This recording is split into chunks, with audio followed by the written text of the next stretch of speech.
Hello everyone, welcome to जिज्ञासा classes. और आज के इस वीडियो में हम स्टार्ट कर रहे हैं अपना चैप्टर जो है चैप्टर नंबर 1, यूरोप में राष्ट्रवाद का उदय। तो बोर्ड पेपर में पूछे जाने वाले महत्वपूर्ण प्रश्नों का अध्ययन हम इस चैप्टर में करेंगे। तो चलिए स्टार्ट करते हैं वीडियो को, और वीडियो को अंत तक देखिएगा, क्योंकि वीडियो के लास्ट में आपसे एक प्रश्न पूछा जाएगा जिसका आंसर आपको कमेंट बॉक्स में देना है।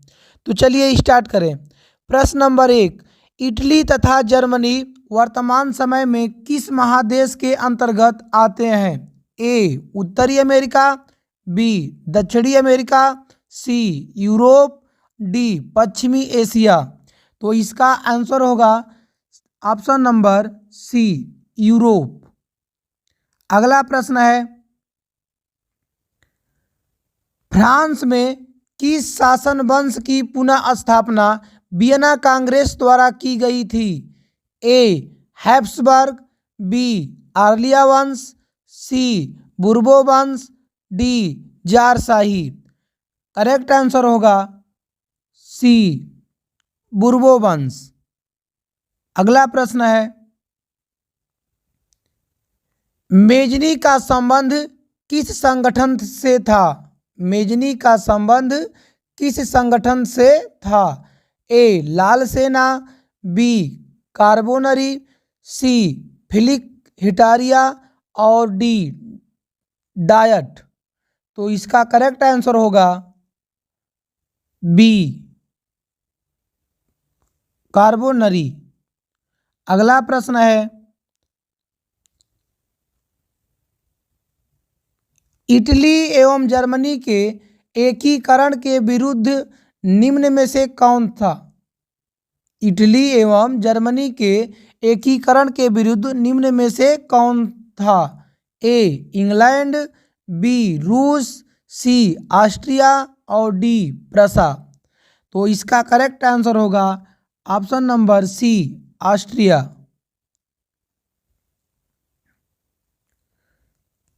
प्रश्न नंबर 5, काउंट काबूर को विक्टर इमैनुअल ने किस पद पर नियुक्त किया? ए सेनापति, बी फ्रांस में राजदूत, सी प्रधानमंत्री, डी गृह मंत्री। तो इसका करेक्ट आंसर होगा ऑप्शन नंबर सी, प्रधानमंत्री। कौन सा? सी, प्रधानमंत्री। अगला प्रश्न है, गैरीबॉल्डी पेशे से क्या था? सिपाही, किसान, जमींदार, या फिर नाविक। तो इसका करेक्ट आंसर है नाविक। क्या होगा? नाविक। अगला प्रश्न, जर्मन राइन राज्य का निर्माण किसने किया था? लुई 18वां, नेपोलियन बोनापार्ट, नेपोलियन सेकेंड, और बिस्मार्क। तो इसका करेक्ट आंसर होगा option number B, Napoleon Bonaparte. अगला प्रश्न है, जालवेरिन कैसी संस्था थी? जालवेरिन कैसी संस्था थी? ए क्रांतिकारियों की, बी व्यापारियों की, डी दिया है पादरी एवं सामंतों की, और सी है विद्वानों की। तो इसका करेक्ट आंसर होगा व्यापारियों की। Option number B. अगला प्रश्न है, रक्त एवं लौह की नीति का अवलंबन किसने किया? ए मेजनी, बी हिटलर, सी बिस्मार्क, डी विलियम फर्स्ट। तो इसका करेक्ट आंसर होगा ऑप्शन नंबर सी, बिस्मार्क ने। अगला प्रश्न है, फ्रैंकफर्ट की संधि कब हुई? फ्रैंकफर्ट की संधि कब हुई? 1864 ईस्वी, 1866 ईस्वी, 1870 ईस्वी, और डी है 1871 ईस्वी। तो इसका करेक्ट आंसर होगा ऑप्शन नंबर डी, 1871, 1871 ईस्वी। अगला प्रश्न है, नेपल्स की क्रांति कब हुई थी? 1820, 1821, 1822, 1823। तो इसका करेक्ट आंसर होगा 1821। ऑप्शन नंबर बी सही है। अगला प्रश्न है आपका, चार्टिस्ट आंदोलन कहाँ हुआ था? चार्टिस्ट आंदोलन कहाँ हुआ था? France, Austria, Hungary, England. तो इसका करेक्ट आंसर होगा कौन सा? Option number D, England. अगला प्रश्न है, यूनान को एक स्वतंत्र राष्ट्र घोषित किया गया था 1835 ईस्वी में, 1832 ईस्वी में, या फिर 1842 ईस्वी, और डी ऑप्शन है 1830 ईस्वी। तो इसका करेक्ट आंसर होगा ऑप्शन नंबर बी, 1832 ईस्वी। प्रश्न नंबर 14 है, कार्बोनरी संगठन किस वर्ष हुआ? ए 1832, बी 1815, सी 1810 और डी 1831। तो इसका करेक्ट आंसर होगा आपका option number C, option number C, 1810 ईस्वी। अगला प्रश्न है, एड्रियानोपुल की संधि कब हुई? एड्रियानोपुल की संधि कब हुई? ए 1828 ईस्वी, बी 1829 ईस्वी, सी 1830 ईस्वी और डी है 1931 ईस्वी। तो इसका करेक्ट आंसर होगा option number B, option number B, 1829 ईस्वी। अगला प्रश्न है, एड्रियानोपुल की संधि किन दो देशों के बीच हुई? तुर्की रूस, यूनान पोलैंड, तुर्की हंगरी और हंगरी पोलैंड। तो इसका ऑप्शन नंबर कौन सा सही है? ए, तुर्की और रूस। अगला प्रश्न है, प्रश्न नंबर 17, सेडान का युद्ध किनके बीच हुआ? प्रसा और ब्रिटेन, ब्रिटेन और फ्रांस, फ्रांस और प्रसा, प्रसा और रूस। तो इसका करेक्ट आंसर है ऑप्शन नंबर सी, फ्रांस और प्रसा के मध्य। अगला प्रश्न है, पोलैंड के विद्रोह को किसने कुचल दिया? रूस, ब्रिटेन, ऑस्ट्रिया या फिर आपका फ्रांस। तो इसका करेक्ट आंसर होगा ए, रूस, रूस ने। अगला प्रश्न है, सन 1870 में फ्रांस और प्रसा के बीच युद्ध कहाँ हुआ था? सेडान, सेडवा या फिर साइडान और फ्रैंकफर्ट। तो इसका करेक्ट आंसर होगा ऑप्शन नंबर ए, कहाँ हुआ था? सेडान। यूरोप वासियों के लिए किस देश का साहित्य एवं ज्ञान विज्ञान प्रेरणा स्रोत रहा? जर्मनी, यूनान, तुर्की या फिर इंग्लैंड। तो इसका करेक्ट आंसर होगा ऑप्शन नंबर बी, यूनान। अगला प्रश्न है, युवा इटली संस्था का विकास किया? ए, मेजनी, बी, काउंट काबूर ने और सी, कैरीबॉल्डी ने और डी, बिस्मार्क ने। तो इसका करेक्ट आंसर होगा ऑप्शन नंबर ए, किसने किया था? मेजनी ने। अगला प्रश्न है, अगला प्रश्न आपका दिया है, बिस्मार्क निम्न में से क्या था? ए, कवि, बी, नाटककार, सी, संगीतज्ञ और डी, कूटनीतिज्ञ। तो इसका ऑप्शन नंबर कौन सा सही होगा? डी, वो क्या था? कूटनीतिज्ञ था। अगला प्रश्न है प्रश्न नंबर 24 दिया है आपका सार्डिनिया पिंड माउंट का शासक कौन था। A Napoleon third, Count Cavour, Victor Emmanuel, William प्रथम। तो इसका करेक्ट आंसर होगा ऑप्शन नंबर सी। अगला प्रश्न है यूनानी स्वतंत्रता आंदोलन के दौरान कौन ब्रिटिश कवि शहीद हुए। लॉर्ड बायरन, कासूत, फ्रांसिस डिक और विलियम प्रथम। तो इसका करेक्ट आंसर होगा option number A Lord Byron. अगला प्रश्न है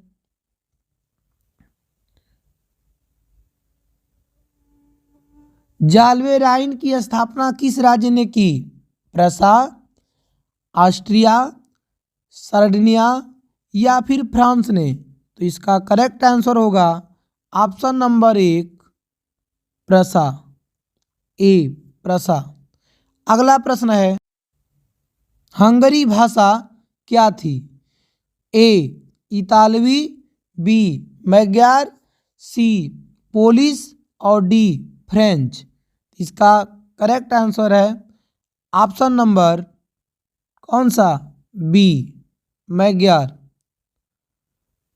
अगला प्रश्न पूछ रहा है कि यूनान के स्वतंत्रता संग्राम में किसकी पराजय हुई। ए रूस की, बी तुर्की की, सी यूनान की और डी फ्रांस की। इसका करेक्ट आंसर होगा ऑप्शन नंबर बी तुर्की की। अगला प्रश्न है मारियान किस देश के राष्ट्रवाद की प्रतीक थी। मारियान किस देश के राष्ट्रवाद की प्रतीक थी। ए फ्रांस, बी रूस, सी इटली, डी जर्मनी। तो इसका करेक्ट आंसर होगा ऑप्शन नंबर ए फ्रांस। अगला प्रश्न है यूरोपीय सभ्यता का पालना किसे कहा जाता था। ए इटली को, बी फ्रांस को, सी हंगरी को और डी यूनान को। तो इसका करेक्ट आंसर होगा ऑप्शन नंबर डी यूनान को। अगला प्रश्न है एक्ट ऑफ यूनियन किस वर्ष पारित हुआ। ए 1688 में, बी 1707 में, सी 1788 में और डी 1807 में। तो इसका करेक्ट आंसर होगा ऑप्शन नंबर ए 1688 ईस्वी में। अगला प्रश्न है 1789 की फ्रांसीसी क्रांति के समय वहां किस राजवंश का शासक था। 1789 की फ्रांसीसी क्रांति के समय वहां किस राजवंश का शासन था। ए ट्यूडर, बी स्टुअर्ट, सी बुर्बो, डी रोमनो। तो इसका करेक्ट आंसर होगा ऑप्शन नंबर सी। अगला प्रश्न है नेपोलियन संहिता किस वर्ष लागू की गई। ए 1789 ईस्वी में, बी 1791 में, सी 1801 में, डी 1804 में। तो इसका करेक्ट आंसर होगा ऑप्शन नंबर डी। अगला प्रश्न है जर्मनी के एकीकरण के लिए बिस्मार्क ने कितने युद्ध किए। ए 1, बी 2, सी 3 और डी 4। इसका करेक्ट आंसर होगा ऑप्शन नंबर कौन सा, ऑप्शन नंबर सी 3। अगला प्रश्न है वियना कांग्रेस में कौन राष्ट्र सम्मिलित नहीं था। ए ब्रिटेन, बी रूस, सी फ्रांस और डी जर्मनी। तो इसका करेक्ट आंसर होगा ऑप्शन नंबर डी जर्मनी। अगला प्रश्न है बियन कांग्रेस में पवित्र संघ की योजना किसने प्रस्तुत की? ए रूस ने, बी ब्रिटेन ने, सी फ्रांस ने और डी ऑस्ट्रिया ने। इसका करेक्ट आंसर होगा ऑप्शन नंबर ए, कौन सा? रूस ने। अगला प्रश्न, यंग इटली के संस्थापक कौन था? यंग इटली के संस्थापक कौन था? ए जियोबर्टी, बी काउर, सी मेजनी और डी गैरीबॉल्डी। तो इसका करेक्ट आंसर होगा ऑप्शन नंबर सी मेजनी। अगला प्रश्न है फ्रांस के किस राजा ने कहा था अंग्रेजी राजा की भांति शासन करने की अपेक्षा लकड़ी काटना अधिक पसंद करूंगा? लुई 16वां ने, नेपोलियन पापा ने, लुई नेपोलियन ने और चार्ल्स दसम ने। तो इसका करेक्ट आंसर होगा ऑप्शन नंबर कौन सा? डी चार्ल्स दसम ने। अगला प्रश्न है प्रशा का शासक कौन था? A Napoleon Bonaparte, B Napoleon third, C Victor Emmanuel और डी विलियम प्रथम। तो इसका करेक्ट आंसर होगा ऑप्शन नंबर डी, कौन? विलियम प्रथम। अगला प्रश्न है यूरोप का मरीज किसे कहा जाता था? ए रूस को, बी जर्मनी को, सी तुर्की को और डी यूनान को। तो इसका करेक्ट आंसर होगा कौन सा? ऑप्शन नंबर सी तुर्की को। कौन सा? तुर्की को। अगला प्रश्न है नेपोलियन ने जर्मनी में किस संघ की स्थापना की? ए ट्रांसपेडेन, बी सिसेलपाइन और सी राइन और डी इनमें से कोई नहीं। इसका करेक्ट आंसर होगा ऑप्शन नंबर सी। अगला प्रश्न है किस संधि द्वारा स्वतंत्र यूनान राष्ट्र की स्थापना हुई? ए वियना की संधि और बी कुस्तुनिया की संधि और सी प्राग की संधि और डी एड्रियानोपुल की संधि। तो इसका करेक्ट आंसर होगा option number D, option number D. अगला प्रश्न है यंग यूरोप की स्थापना किसने की थी? काबूर ने, मेजनी ने, बिस्मार्क ने या फिर गैरीबॉल्डी ने।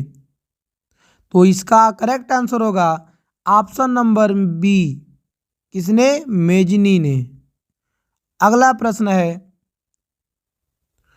नौ गुएल्फ आंदोलन कहाँ हुआ था? इटली में, जर्मनी में, फ्रांस में या फिर ब्रिटेन में। तो इसका करेक्ट आंसर होगा ऑप्शन नंबर कौन सा? ए इटली में। अगला प्रश्न है मेटरनिक कौन था? ए ऑस्ट्रिया का चांसलर, बी प्रशा का चांसलर, सी फ्रांस का सम्राट और डी रूस का जोर। इसका आंसर होगा ऑप्शन नंबर कौन सा? ए, ऑप्शन नंबर ए ऑस्ट्रिया का चांसलर। अगला प्रश्न है कार्बोनरी की स्थापना किसने की थी? कार्बोनरी की स्थापना किस वर्ष में हुई थी? ए 1810 में, बी 1815 में, सी 1830 में, डी 1848 में। तो इसका करेक्ट आंसर होगा 1800 कौन सा 10। ऑप्शन नंबर कौन सा सही है? ए। अभी हमने पूछा कार्बोनरी की स्थापना किसने की थी? तो इसकी जो स्थापना है वो अनाम क्रांतिकारियों ने की थी। तो अगला प्रश्न दिया है आपका 1830 की क्रांति के बाद फ्रांस में किस प्रकार का शासन स्थापित हुआ? ए निरंकुश राजतंत्र, बी संघीय शासन व्यवस्था, सी गणराज्य और डी संवैधानिक राजतंत्र। इसका आंसर होगा ऑप्शन नंबर कौन सा? ए। अगला प्रश्न है लाल कुर्ती नामक संस्था का गठन किसने किया था? ए बिस्मार्क ने, बी काउर ने, सी मेजनी ने, डी गैरीबॉल्डी ने। इसका करेक्ट आंसर होगा option number D. Option number D. अगला प्रश्न है राष्ट्रवाद की अवधारणा का जन्म किस घटना से माना जाता है? ए पुनर्जागरण, बी धर्म सुधार आंदोलन, सी गौरवपूर्ण क्रांति, डी फ्रांस की क्रांति। तो इसका करेक्ट आंसर है ऑप्शन नंबर ए पुनर्जागरण। अगला प्रश्न है रक्त और लौह की नीति किसने अपनाई? रक्त और लौह की नीति किसने अपनाई? इसका आंसर आप कमेंट बॉक्स में दीजिए। थैंक